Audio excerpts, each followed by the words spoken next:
I've worked on the disease to please a lot. And as you've heard me say, that in 1989, I had a really big breakthrough with that, reading Gary Zukav's book on intention. So I started literally living an intentional life where I don't make any decisions unless I think about what is my true, pure motivation for doing it, because I do recognize the law of cause and effect that says the intention informs even the cause, so that before you have an action, there is a reason for you taking that action. And the reason for the action is what's going to actually show up in your life on the other end. That's what's going to come back to you, that intention. So that helped me a lot with the disease to please, because I was always giving. And then I was always so thrown when people would come back and ask for more. And I couldn't understand why they were asking for more. Well, people ask for more because your reason for giving it is so that they think that you're nice. That's your real intention. Well, they do think you're nice. They do think you're nice, and that is why they keep coming back. They come back because you're the nice one. You're going to say yes when even you mean no. So you're the person I'm going to call to go pick up my kids when I can't or don't want to, because you're going to say yes even if you don't want to do it. So that's why people keep coming back, when your intention is not really clear. So that took a lot of fear away from me. But at least for me, clarity of intention helped me live a more fearless life. You cannot live a brave life without disappointing some people. But those people who get disappointed, it's really okay. The people who really care for you, the people who are rooting for your rise, will not be disappointed. The only people who are disappointed are people who have their own agenda, and their agenda is not aligned with your agenda. And that's how I make myself brave. I say, well, the people who really care about you, who want you, who are rooting for your rise, those people who are rooting for your rise, they're going to be okay when you say no. I never read any comments that are coming from negative people. If I start to read something and shut it down, I will not take that in. I have a kitchen cabinet, and I've had a kitchen cabinet since the beginning of my career.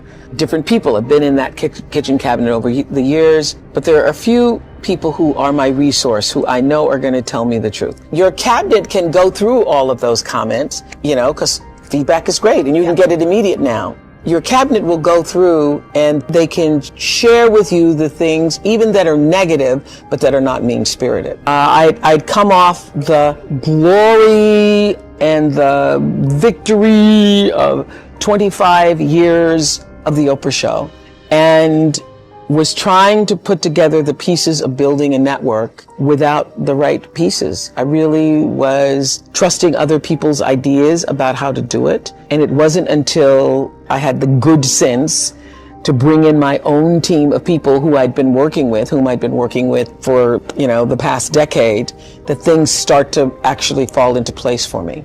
And, one of the great things about, for me, doing interviews all these years on the Oprah show and on OWN, was that I got to learn from other people's mistakes. So I paid really close attention to the stories, and I got to hear everything and everybody, all the theories and all the stories and all the layers and layers of dysfunction, along with people's victories and their triumph. I took it in. I was a student of it. I wasn't just a talk show host. I was a student. I became a student of life, other people's lives, and how to live well by listening to those stories. So I paid real attention. I'm at a point in my life where I can literally rejoice in the knowing space that I hold. There's a sense of confidence that can only come, I think, when you know and are assured that you are living life well, and not from the point of view of having a lot of things, but living life from the center space. When you're living bravely. When you're living bravely because you're living your truth. It was during my show that I absolutely learned for sure, for myself, through other people's stories, that there really isn't any such thing as failure. And I could see the thread of courage that was required every time you fell down. I could also see that failure was just there to inform you to move in a different direction. It's just there to say, hey, not this way, over here, not over there, wrong place. And once I figured that out, it became easier to be brave. For me, education is about the most important thing, because that is what liberated me. Education is what liberated me. The ability to read saved my life.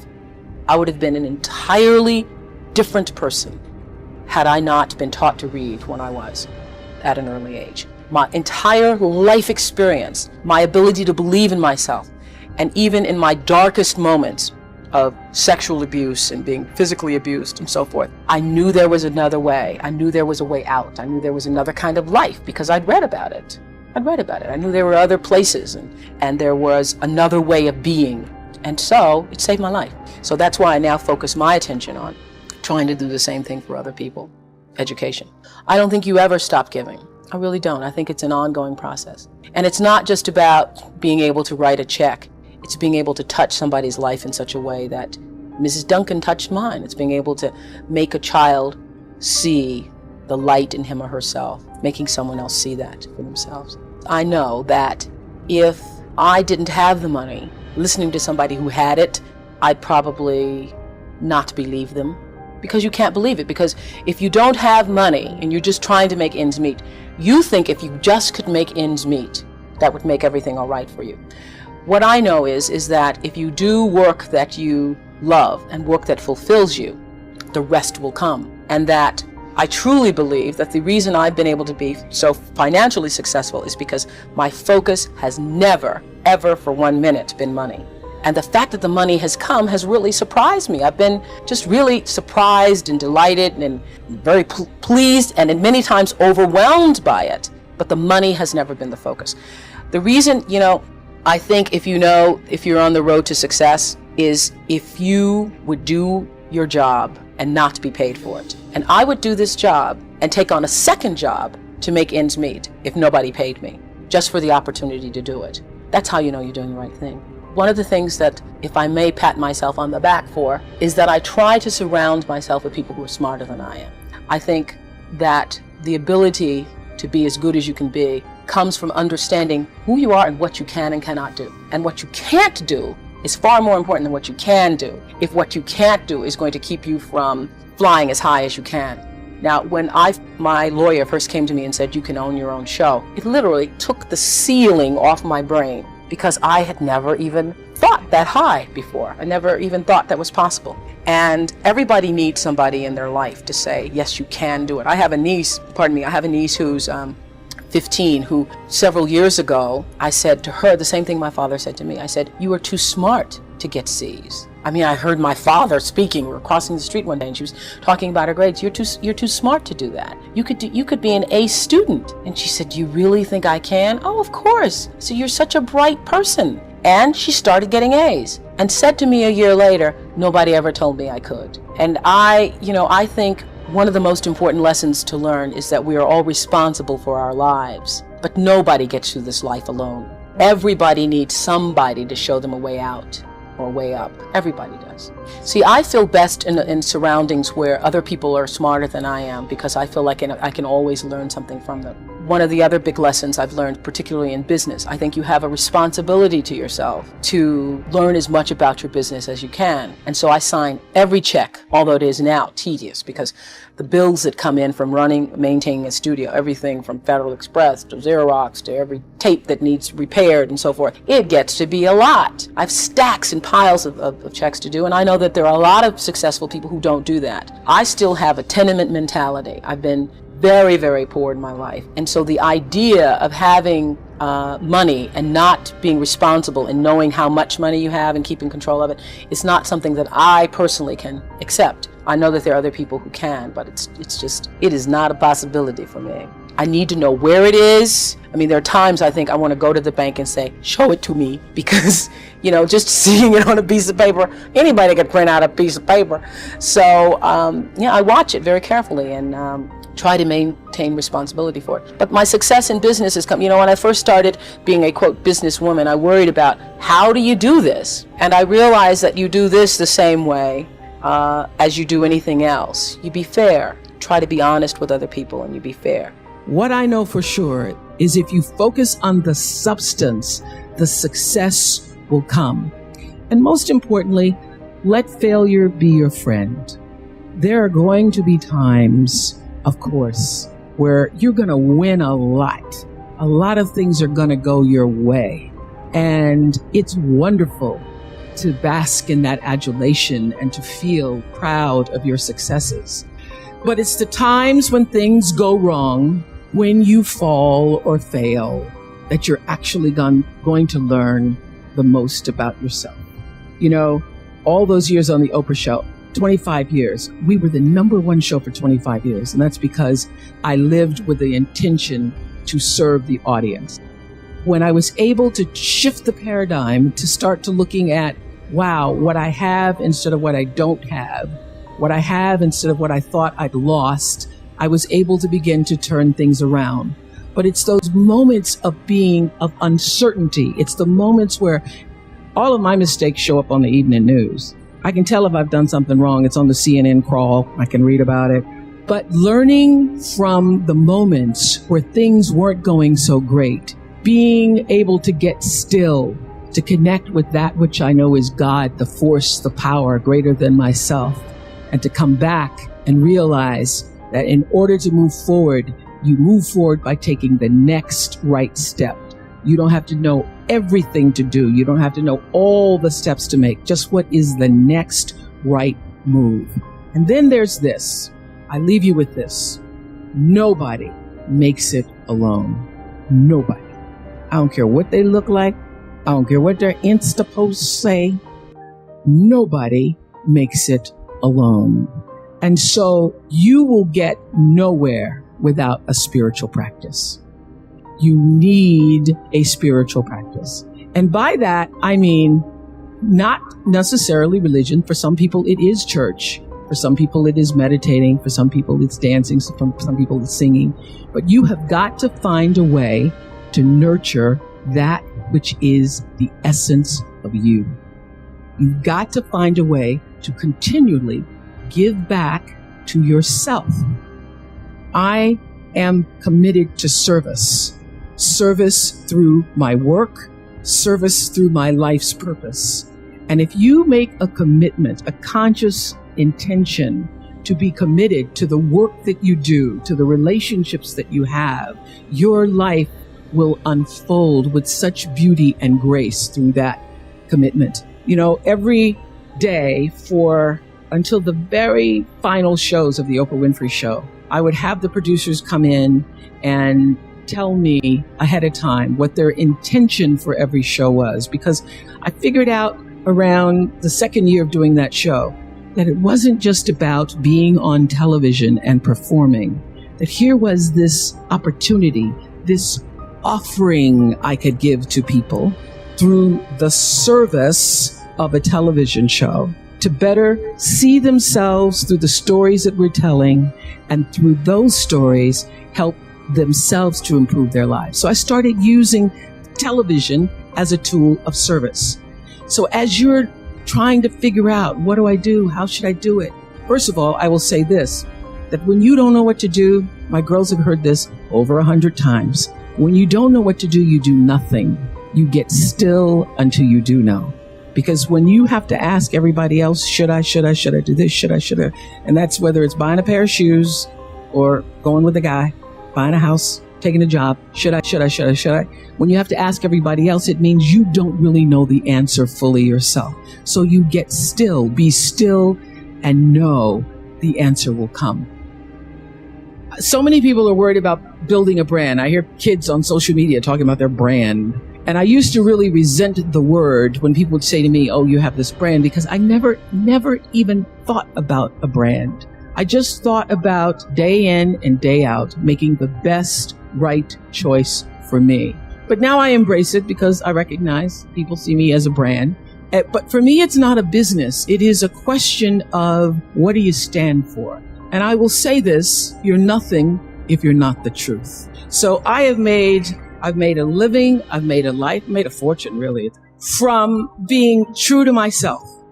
And that's if I could leave you with any message today, that is it. The biggest reward is not financial benefits, though it's really good. You can get a lot of great shoes.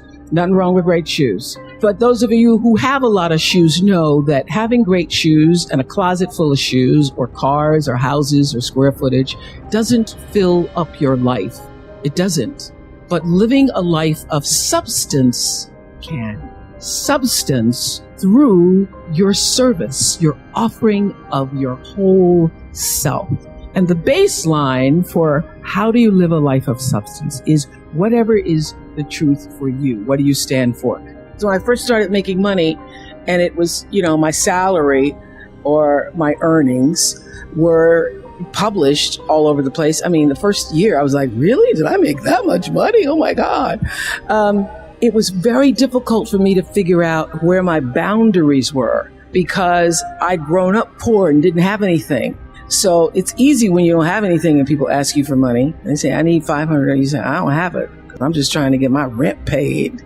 It's harder when your multi-million-dollar salary is now in the paper and you get a lot of friends and cousins you didn't have before. So how do you set boundaries for yourself? I was having trouble setting boundaries for myself for even strangers. People would just show up at my door in Chicago and say, Oprah, I left my husband, please help me. And I would, because she knows I have it.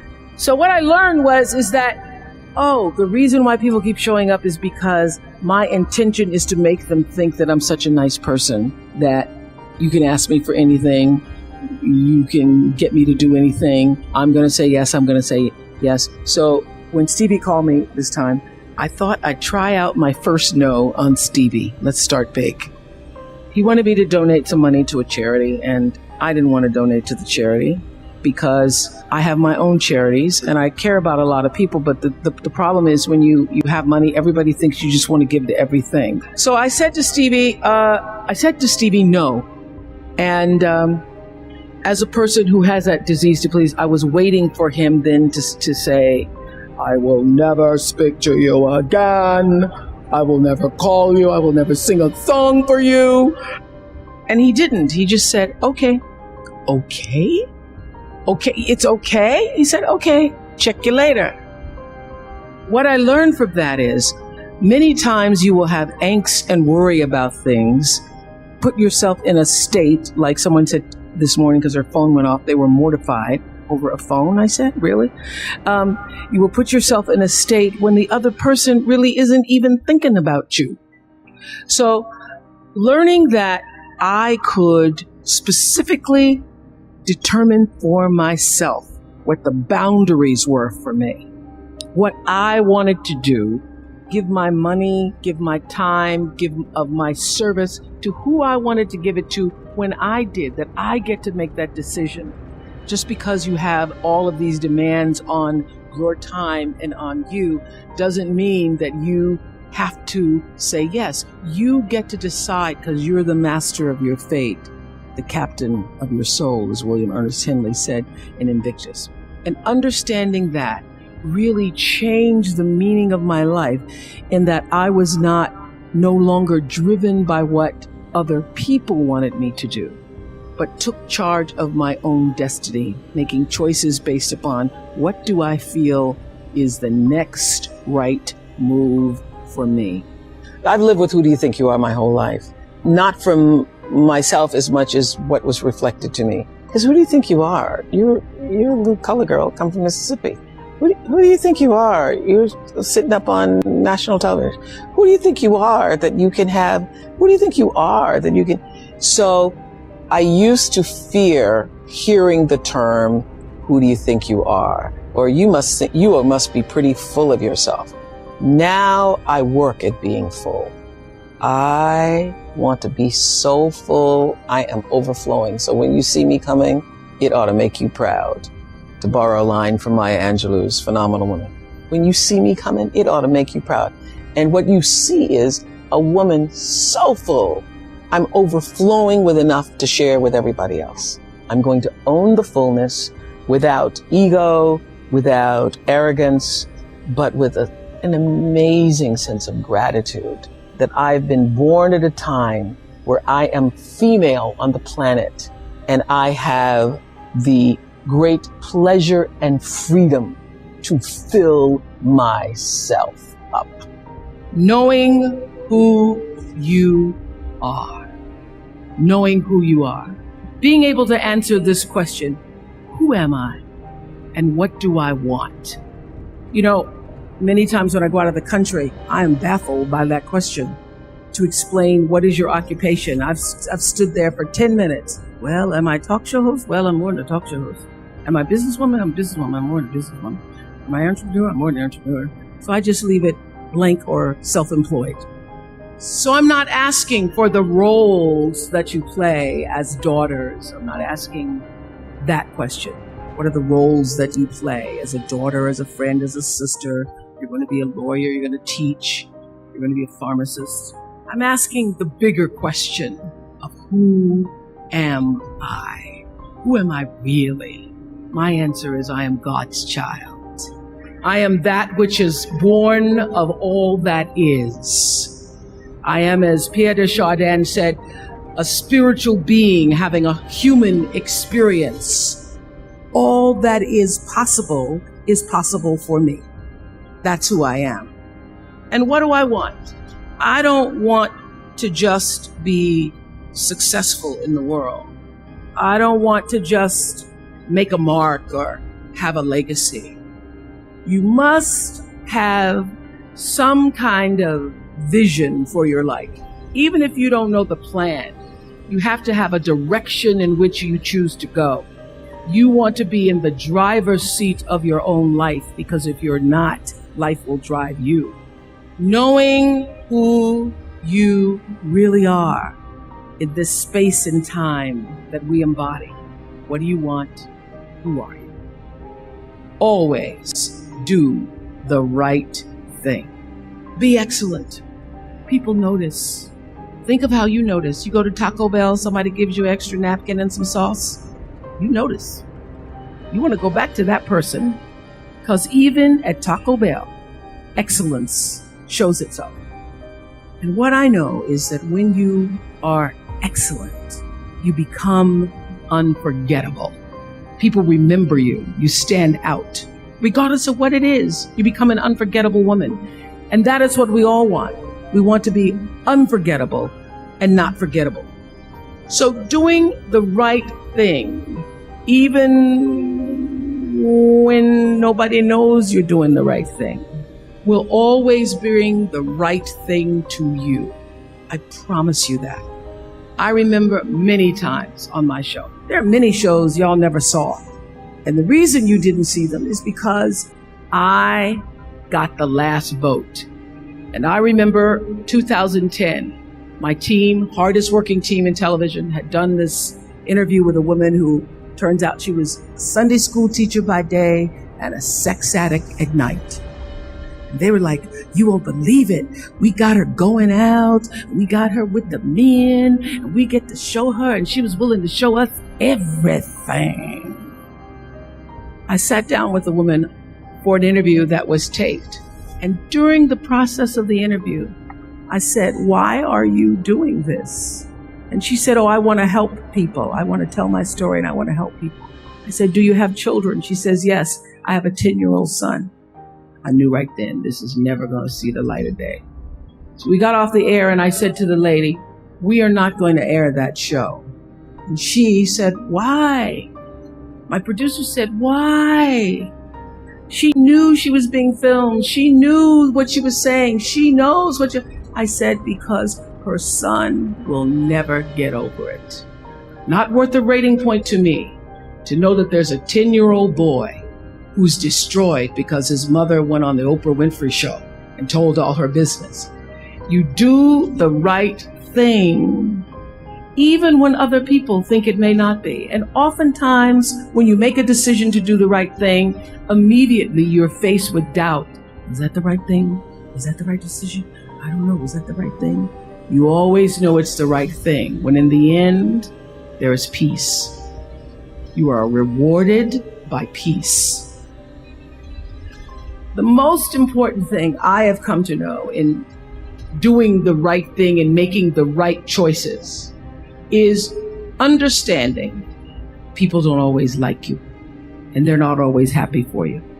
And if you surround yourself with people who are not accustomed to your success, they become fearful. They become scared because you are reflecting back something to them that they don't recognize. Now, they're not going to say, I'm very fearful because you're reflecting back to me something I don't recognize. They're going to say, you know what they're going to say? They're going to say, who she thinks she is. Who she thinks she is. That only happens when you are around people who do not mean and want and aspire to the best for you. People who want the best for you want you to be your best. So my greatest advice to you is to surround yourself with people who are going to fill your cup until your cup runneth over. I did this at the end of my show. I did my favorite guest of all times. That's hard to do out of literally thousands and thousands. There's like 35,000 people I interviewed over the years. But there was one woman out of all the celebrities, out of all of the famous, non-famous, infamous people. One woman. Who was she? Her name is Terai Trent. Listen to this story. Terai Trent, born and raised in a village in Zimbabwe. 11 years old, she's doing her brother's homework. She wants to go to school. Her father says, no, the boy has to go to school. You can't go to school. So she starts doing her brother's homework. She does her brother's homework. He goes to school. He gets all A's on his homework, yet he doesn't know the answers to the question. The teacher comes to the village to say, what is going on here? This boy doesn't know the answers, but his homework's perfect. She finds out that Terai, his younger sister, is doing his homework. She begs the father to let Terai go to school. The father says, no, she can't go to school. Finally, he marries her off. She marries at 11 and a half years old. She gets married. She has 3 children by the time she's 18 years old. A woman comes to the village from an NGO, Heifer International, and asks, what are your dreams? This is going to make me cry. Asks her, what are your dreams? This child has never thought about what her dreams were. She says, write down your dreams. She writes down her dreams on a piece of paper and she folds them in a tin can and she buries them under a rock. The first dream was to be able to go to a school in the United States of America and get a college degree. She ends up, through some miracle of the NGO, going to the United States. She gets a 4-year degree in 3 years. She goes back to the rock in Zimbabwe. She writes her next goal on the piece of paper. She buries it under the rock. She writes, I want to get a master's degree. She goes back to the United States. She gets a master's degree. She goes back to the United States. She gets her master's degree. After the master's degree, she goes back to the rock in Zimbabwe. She writes down her final goal is to get a doctorate degree. And last year, she became Dr. Terai Trent. I found her in the Nicholas Kristof's book called Something the Sky, Underneath the Sky or the Sky. And I was reading the story. I had Nicholas Kristof on the show. Nicholas Kristof, the famous New York Times writer.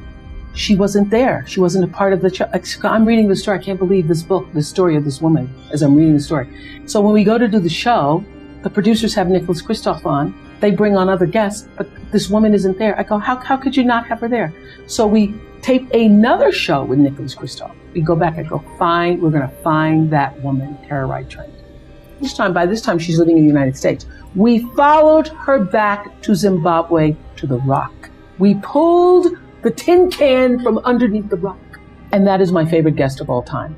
The reason why Terai Trent is my favorite guest of all time is because she represents in that one story of the little girl in a village in Zimbabwe who had a dream, the heart and depth and discipline to pursue it. She represents everything I tried to say in every show in 25 years. She literally, through her life story, sums up the message that I was trying to give to every single one of my viewers. You can.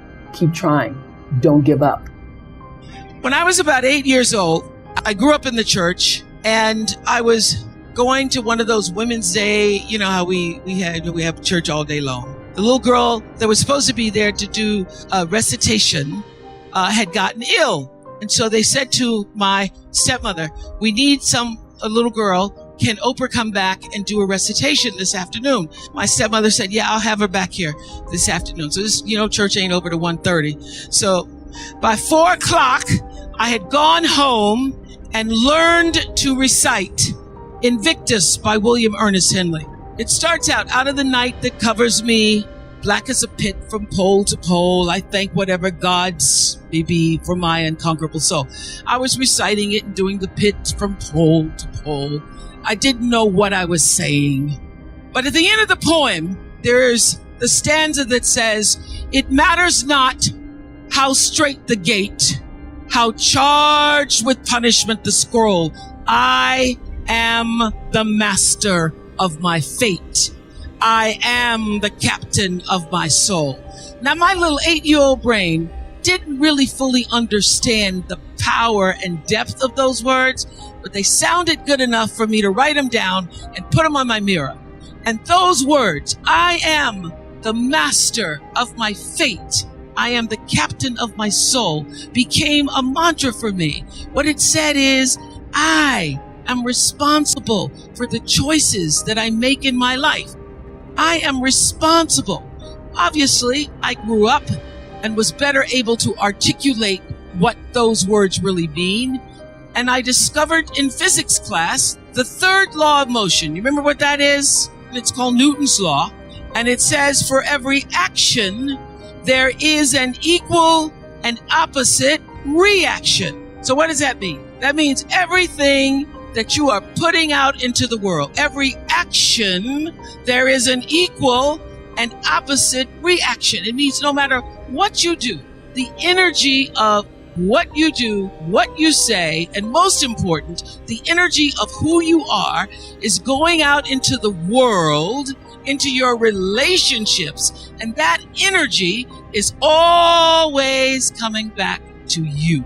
You are responsible for the energy that you are pulling out into the world, because that very energy, bam, is coming right back to you every single time, whether you believe it or not, because it is law.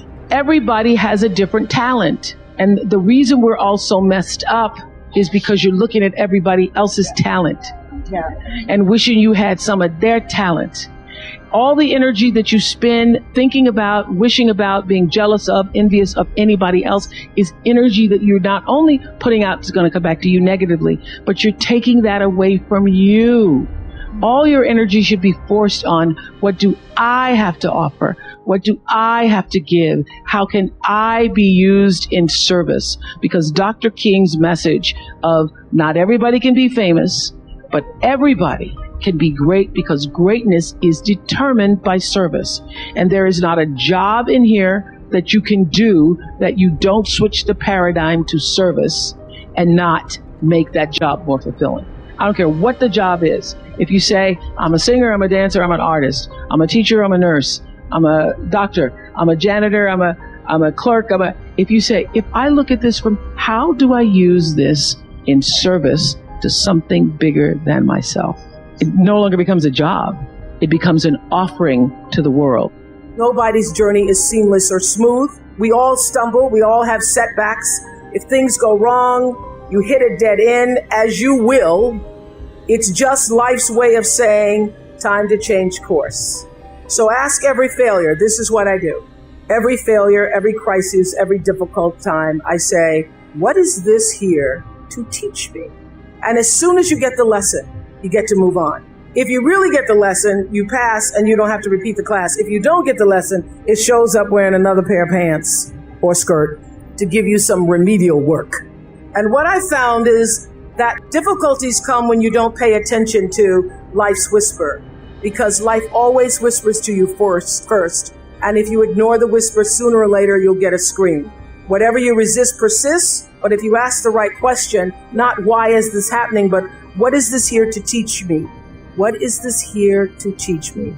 It puts you in the place and space to get the lesson you need. My friend Eckhart Tolle, who's written this wonderful book called A New Earth, it's all about letting the awareness of who you are stimulate everything that you do. He puts it like this. He says, don't react against a bad situation, merge with that situation instead, and the solution will arise from the challenge. because surrendering yourself doesn't mean giving up. It means acting with responsibility. Okay. Many of you know that, as President Hennessy said, I started this school in Africa, and I founded the school where I'm trying to give South African girls a shot at a future like yours. And I spent 5 years making sure that school would be as beautiful as the students. I wanted every girl to feel her worth reflected in her surroundings. So I checked every blueprint. I picked every pillow. I was looking at the grout in between the bricks. I knew every thread count of the sheets. I chose every girl from the villages, from 9 provinces. And yet, last fall, I was faced with a crisis I'd never anticipated. I was told that one of the dorm matrons was suspected of sexual abuse. Well, that was, as you can imagine, devastating news. First, I cried. Actually, I sobbed for about a half an hour. And then I said, let's get to it. That's all you get is a half an hour. You need to focus on the now, what you need to do now. So I contacted a child trauma specialist. I put together a team of investigators. I made sure the girls had counseling and support. And Gail and I got on a plane and flew to South Africa. And the whole time I kept asking that question, what is this here to teach me? And as difficult as that experience has been, I got a lot of lessons. I understand now the mistakes I made because I had been paying attention to all of the wrong things. I built that school from the outside in, when what really mattered was the inside out. So it's a lesson that applies to all of our lives as a whole. What matters most is what's inside. What matters most is the sense of integrity, of quality, and beauty. I got that lesson. And what I know is that the girls came away with something too. They've emerged from this more resilient and knowing that their voices have power. Life has dreamed a dream for you. And your goal, your number one job is to figure out what that dream is and align yourself with the dream, because the dream cannot come to you unless you're willing to meet it energetically in the same place. So if your energy is off, which I say to my girls all the time, they could teach this class right now on being in flow. If you are not in flow with God's dream for you, with life's dream for you, if you are out of order, if you are out of sync, it cannot come to you. It will not come, because the whole purpose of your life is to line yourself up with the purpose. And so if you are operating in fear, if you are operating in jealousy, jealousy will kill you. When you are synced up with life, life just gives to you. It opens doors, it creates experiences, it allows you to meet people, things show up you never thought were going to show up, and you are doing what is the purpose of your soul being. I have paid attention to my life because I understand that my life, just like your life, is always speaking to you, where you are, in the language, with the people, with the circumstances and experiences that you can understand and interpret if you are willing to see that always life, God, is speaking to you. Now, it took me a while to actually really get this and to understand it, but once I did, I started paying attention to everything. Letting go of energy that's clouding your vision and holding you back. It's a life practice that I learned long ago that has freed me so many ways. It's a fact that holding grudges against somebody who's done you wrong, or revisiting hurtful situations in your head over and over, only weighs you down and prevents you from being who you're meant to be right now, because you're still energetically holding on to the past. The energy that you put into constantly rewinding to the resentment. Why did they do that? Why did they say that to me? I didn't deserve to be treated that way. All of that only keeps you stuck. It will never change what happened. You gotta press stop and reject the urge to keep replaying so that you can then fast forward into the now for yourself. You know, a lot of people think that holding on to things that disempowered them is going to somehow magically turn it around. As I said in my message a couple weeks ago about forgiveness, you have to release the notion, give up the hope that the past could have been any different. And you also must release the idea that people would do what you might do in any given instance. This is a big one. I had to learn and relearn before I actually got it. Expecting people to do what you would do in a situation only leads to your disappointment, not theirs. They're going on with their life. So let people be who they are, and either you accept it or you don't. Not doing that keeps you stuck in a circumstance that actually costs you time, costs you energy. And I can guarantee that oftentimes the person on the other side of the bitterness you're holding on to, they're not even thinking about you. In fact, they probably have just moved on. They certainly aren't obsessing the way you are. Think of it like letting go of any bad habit that just doesn't serve your well-being. Not an easy task. Taking the road to a more enlightened, healthy existence never is. So this is what I want to ask you to ask yourself. Why am I holding on to this? How is this serving me? And really think about the answer. Maybe it makes you feel validated. Maybe it makes you feel righteous. Or maybe taking on the pain is your way of recognizing the injustice so that even though it won't be made right, it can at least not be forgotten. Then I ask you, again, ask yourself, do you want to be right or do you want peace? Woo! This was huge for me. The unfortunate fact is that having both may not be possible. And also you may never get your moment of righteousness, so why wait for it? Choose peace. What I know for sure is that in this world, time is a moving on, and it's our most valuable commodity. You can never get it back. So staying in that loop, playing it over and over in your head of hurt only amplifies your pain. Let it go. Exhale, make room in your heart for something that is uplifting. Surround yourself with people who want the best for you. You have the ability to shift the DNA of your spirit and control how you perceive life. So why not lighten your load and let it go?